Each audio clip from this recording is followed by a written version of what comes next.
आता बातमी पुण्यातून सध्या समोर येते। पुण्याच्या 17.5 नळीतील नागरिक आक्रमक झालेत। मूलभूत सुविधा मिळत नसल्यानं रास्ता रोको करण्यात आलाय।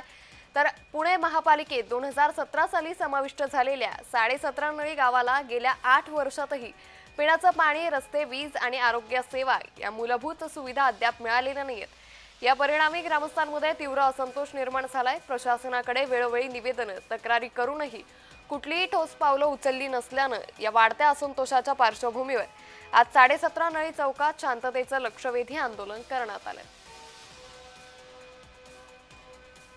आमच्या भागाला 2 आमदार आहेत, ते बी सत्ताधारी आहेत। त्यांनी जर ठरवलं या गावचा विकास करायचा तर 100% विकास होईल। कारण की महानगरपालिकाच्या अधिकाऱ्यांना यांचा दबाव राहिलाय का नाही असंच दिसून येतंय। आणि ह्या आमदारांनी जर ठरवलं वरनं फंड आणून हा विकास करायचा, या आंदोलनाचे कुणालाच ग्रामस्थांना वेळ येणार नाही।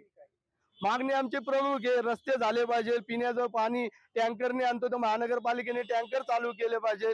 जी कचऱ्याची समस्या आहे आरोग्याची, त्याच्यात अनेक रुग्ण दगावलेले आहेत, त्याविषयी सुद्धा त्यांनी लक्ष घातलं पाहिजे।